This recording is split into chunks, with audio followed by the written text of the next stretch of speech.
king decided to appoint him as his chief minister. The beggar said, "Every day I will spend 1 hour in this room. Never you should ask me what I am doing there." After some time, the king said, "I would like to see what's in the room." He forced the minister to open the door. A lot of them are marketing themselves like this, that everything will be okay if you trust me to live peacefully and joyfully. You don't need a guru. You seek one only when you want a bridge to the beyond. If everything goes dead wrong, you'll be still okay. That's a promise I'm making. It took a pretty long time to make my energy so volatile and aggressive and a real heartbreaking sadhana. I'm not going to spend a lifetime holding it back. These people will just come, stand in front of your house and just tell you what will happen in your house. You will simply sit in one place, all the snakes will come. When we were doing the Dhyana Linga, snakes started coming because he's just drawn to that energy. They're very sensitive. Some time ago, I belonged to those tribes. It is so much closer to human energy than anything else. Everybody lives. All those who are alive live, but all of them don't live the same way.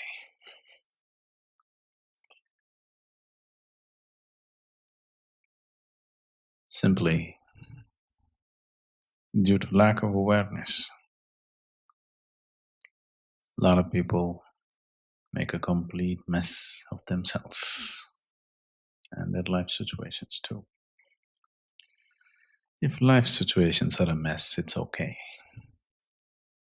That means you're trying to do many things. When you're attempting to do many things, life situations can be a mess. My life has always been a mess that way.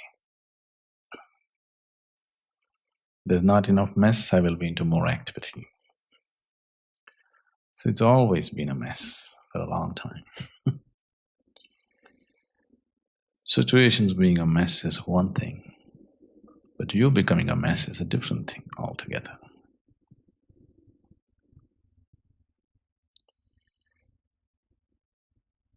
When the necessary awareness is not there, it doesn't matter how carefully you try to live, you will become a mess.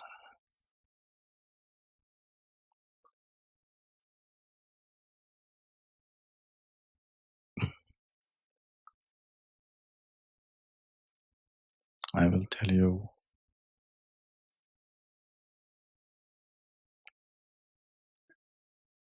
my university time joke. Are you okay? Can you digest?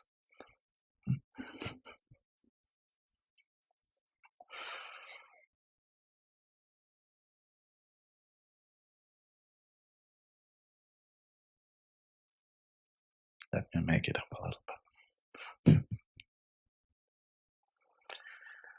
There was an old farmer, 80 years of age.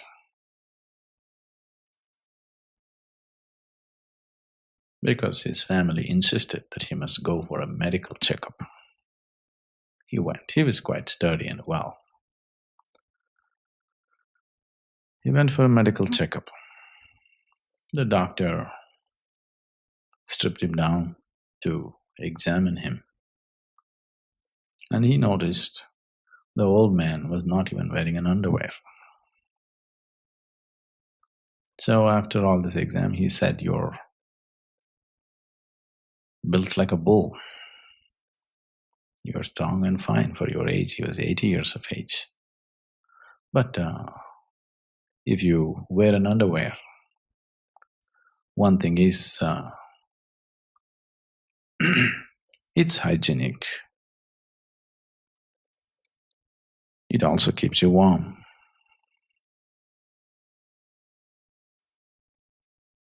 At your age, You should be using it. Oh, doctor, all my life I never used an underwear. I said, it's okay, it's time you use it because it's both hygienic and it keeps you warm, which you need at this age. So, next day he was, driving his tractor, plowing through the field, and he felt like a big job.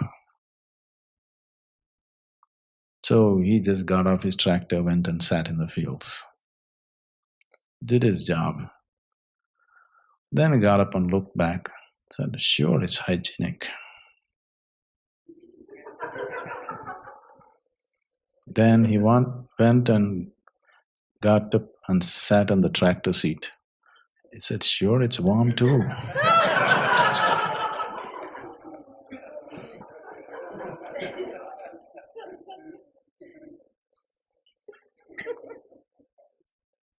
If you're not aware, you could become a mess.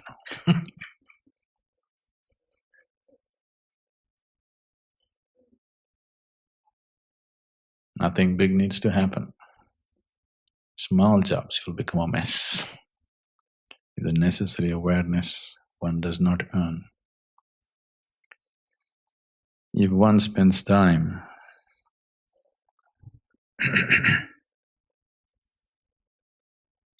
doing fanciful things with life, it all seems to be good.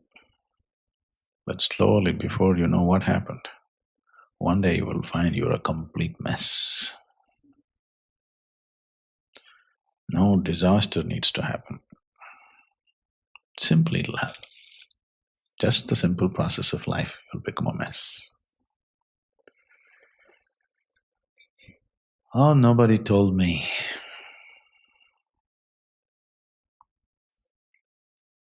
Everybody told me, just earn your living, take care, do this, do that. Nobody told me.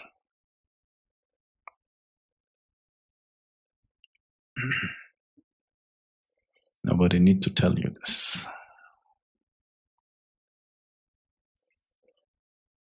If only you're willing to not compare yourself with somebody, if only you don't spend your whole lifetime trying to be one up on somebody, then nobody needs to tell you. Instantly you will know this. But because a whole lifetime is invested in trying to be better than somebody else, you don't see it. Because your focus is not on you, it's on somebody else. So, no one needs to tell us that we need awareness to see that life passes well. It is so. I want you to understand this. Maybe I'm upping my demands on you. I always am.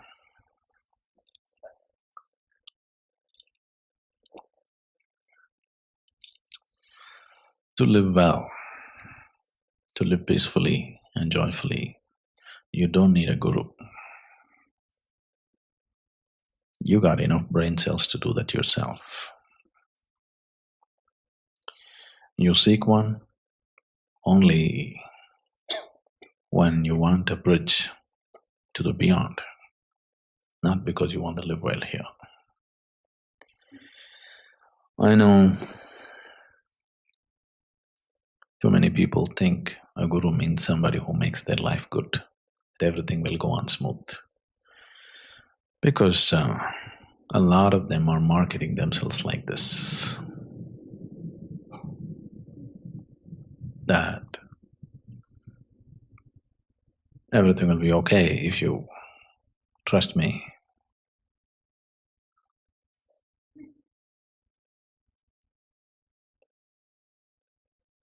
That's not the promise I am making. The promise that I am making is,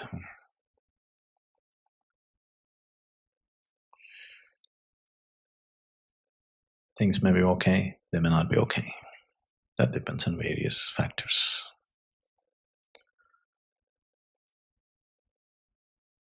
If everything goes dead wrong, you'll be still okay. That's a promise I'm making. I'm not promising anybody everything will be okay. Everything may go dead wrong, but you'll still be okay. Everybody thinks you're a disaster, but you're still okay. Everybody thinks I am a disaster, if you don't know this.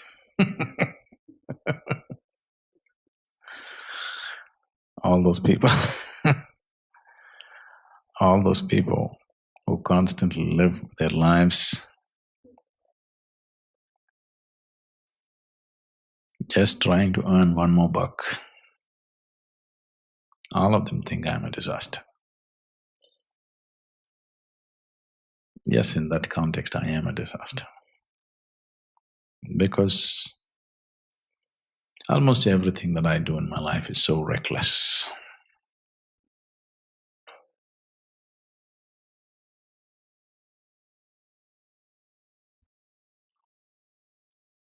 If I lose my limb or life, still I'll be okay.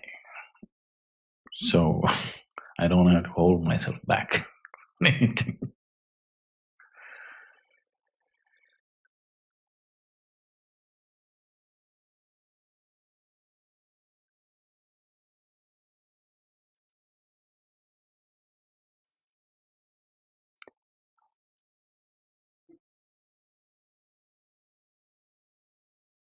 It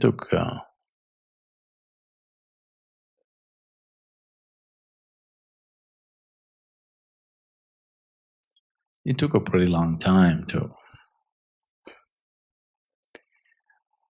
uh,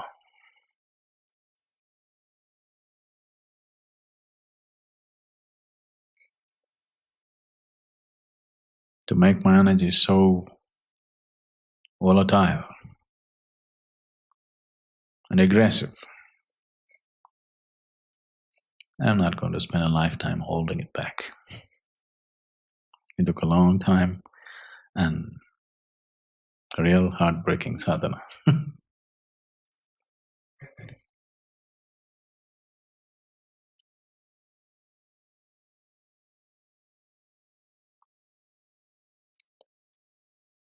There's nothing wrong with well-being and comfort. At the same time, I see a lot of people don't have the capability to be well and comfortable and still keep themselves intense and focused. They just get lost in their simple comforts that they have. If you can get lost in sofa cushions, you shouldn't sit on a sofa, isn't it? There's nothing wrong with the sofa cushion, but if you're getting lost in it, you shouldn't sit on that, you better sit on a rock, because you can't sink into it. It keeps you up. So,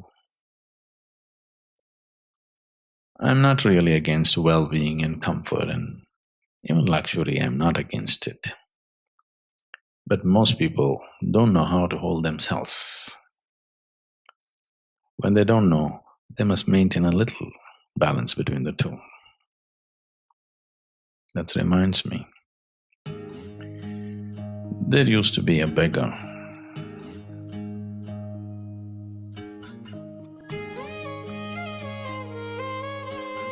Slowly, people began to realize that he's not just a beggar, he's a very wise man. And people started going to him to consult on various matters.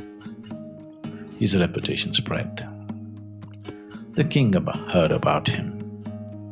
He also started going to him, and he found he was truly wise.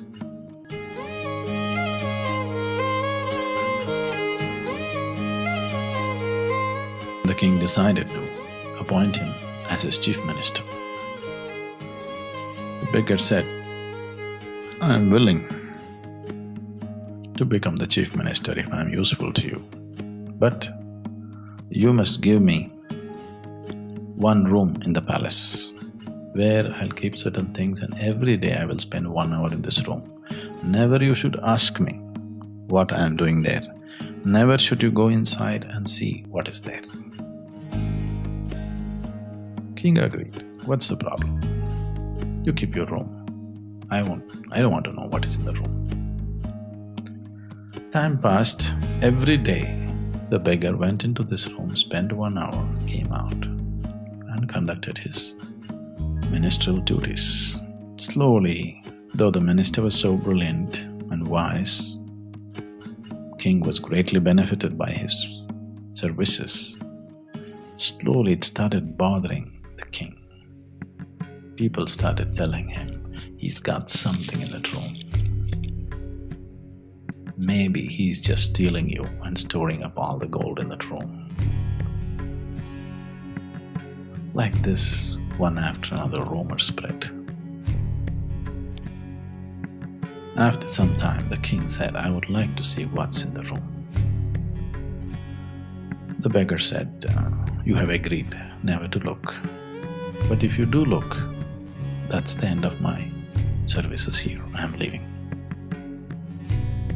That made the king even more think there must be something out there that he is trying to hide. It got the better of him, and he forced the minister to open the door. So the minister said, "Okay," and took him inside. He opened the room and went inside. It was a bare room. On a coat hook, the beggar's rags were hanging there. He looked around everywhere, no gold, no heaps of money or anything. Just the rags that the beggar used to use many years ago. And the king asked, "There's nothing here. This is all there is. Why these rags?" he asked. The minister said, "Every day, 1 hour, I take off all these rich clothes. I wear those rags and sit here, never to forget who I am. That's kept me my balance. That's given me my balance. I never got lost in the wealth and the luxury that you've given me. Now that you broke the promise that you made, I need to go." And changed into his rags and left. So it's good that for a little while you keep everything aside, all the nonsense that you gathered in your life, and just be bare, just a bare human being. In many ways, that's what meditation is. All your frills you cut off and just sit there as bare life, nothing else. Sadhguru, in your book, you have mentioned about snakes having importance in spiritual evolution, biological evolution. They are not even like mammals; they are just reptiles. Then how are they important in spiritual evolution? So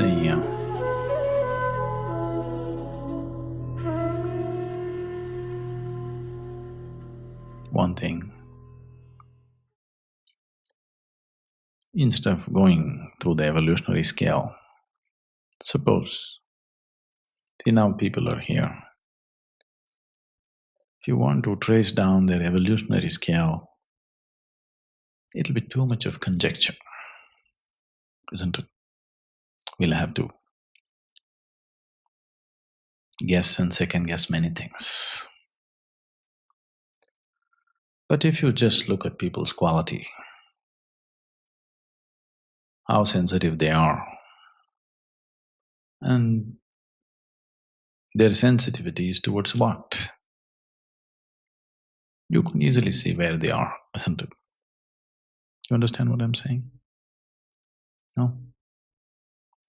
Now what I'm saying is, see, if you try to trace down their evolutionary thing, what these people have gone through, Even if I look through it, if I look through their whole lifetimes, as far as you're concerned, it's all conjecture, isn't it? But now people are sitting here, depending upon how sensitive each person is and what are they sensitive to. Some are life sensitive, some are ego sensitive, some are, they're sensitive to different things, isn't it? So fundamentally, looking at how sensitive they are to life energies, we can say, where they are right now. What is the possibility, isn't it? So if you look among the animal kingdom,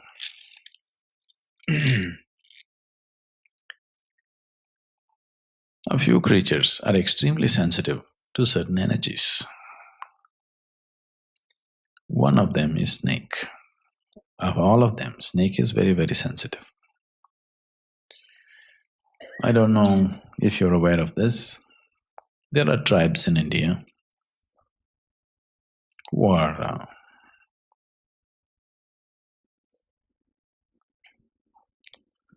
generally known as snake charmers by English-speaking people. That's not what they are. They have certain capabilities. If you come from central India or South India, you would know that this snake charmer community is the community which walks through the streets early in the morning, simply predicting everybody's future, openly, free of cost. You know that? They'll just stand in front of your house and tell you what's going to happen in this house and go away. Are you aware of this? No? North Indians won't know. Central India and South India, these tribes are very much there. Andhra Pradesh, anybody from Andhra Pradesh? Burkas? They're very much there in Andhra Pradesh, Karnataka, Madhya Pradesh. Not so much in Tamil Nadu. Tamil Nadu became very atheistic and banished everything. But their trademark is temple.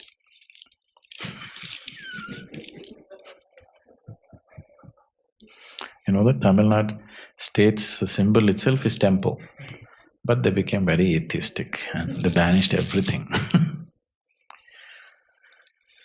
So these people will just come, stand in front of your house and just tell you what will happen in your house. They're not doing it for money, it's just their thing, they're just practicing their arts, They're also very close to snakes, snakes are very dear to them. Let's say you have a farm, you call one of these guys and you tell him there are too many snakes, why don't you remove them? In one afternoon, he will just sit in one place, he will have 100, 200 snakes, all of them will come to him, he'll catch them, put them in a bag and take them away. He will simply sit, he won't go and catch, he will simply sit in one place. All the snakes will come from everywhere.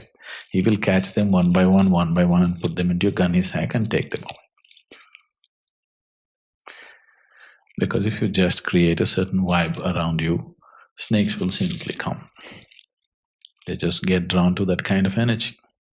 When we were doing the Dhyana Linga, the Vishuddhi part of the consecration,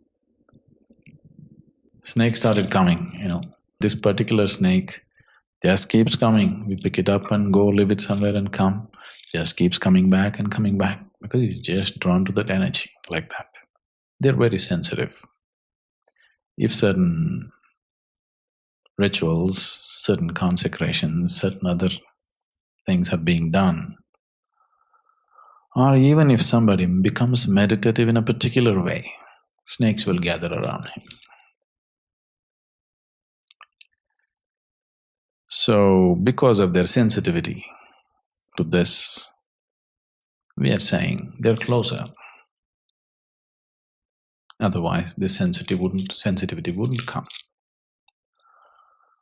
And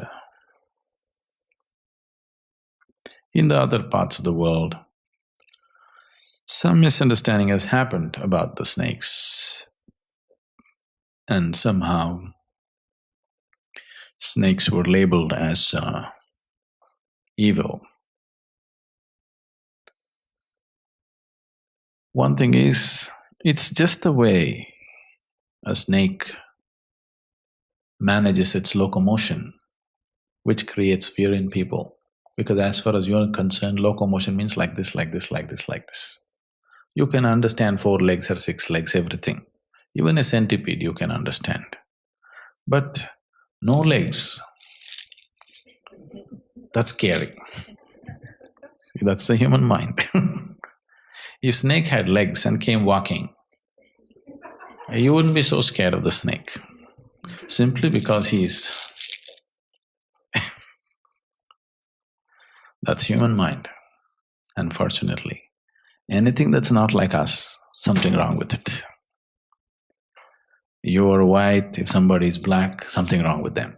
You are brown, if somebody is yellow, something wrong with them, you know. It's like anything new, something must be wrong with it. First kill.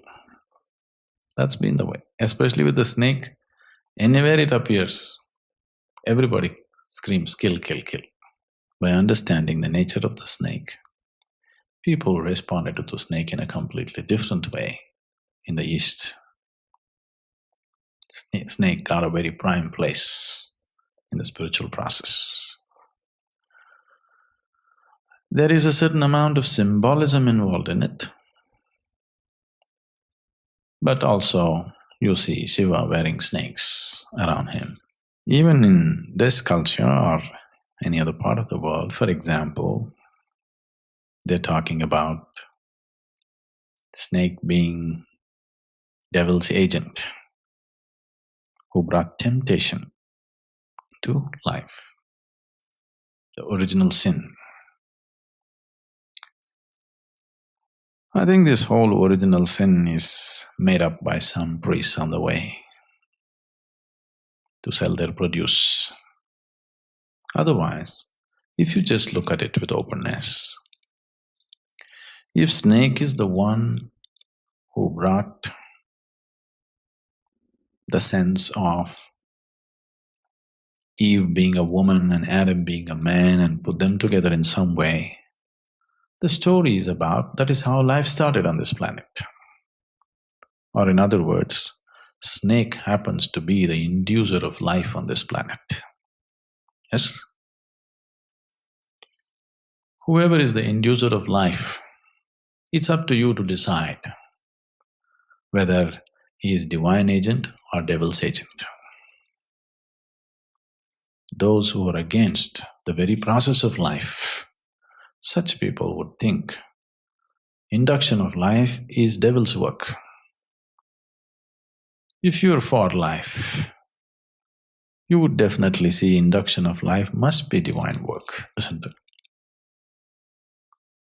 So snake is actually a divine agent. That's very asking for trouble kind of talk.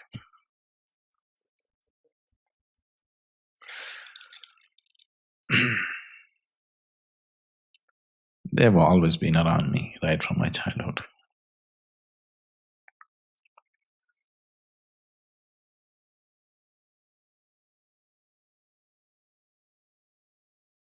Some time ago, I belonged to those tribes where snakes were not pets.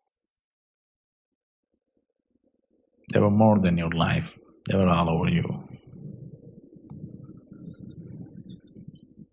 Because snake is one animal which is very comfortable with human energy, in the sense, if you go in the wild and pick up anything, even if you pick up a little insect, it'll struggle. It doesn't want to be in your hands.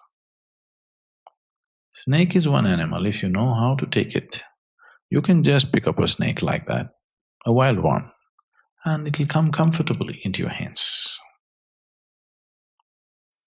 It is just that you need to be extra alert and alive to it. You just pick it up, it'll come. Not holding it by the head, just pick it up like that, it's easy, it just comes with you. But if you show a little disturbance, he will strike you. If you don't show any disturbance, if you very gracefully go with it, you will see you can just carry a wild snake just like that, not restraining him by the head. Simply you can carry him like that and he'll be fine with you. There's no other animal which can be comfortable with you like that.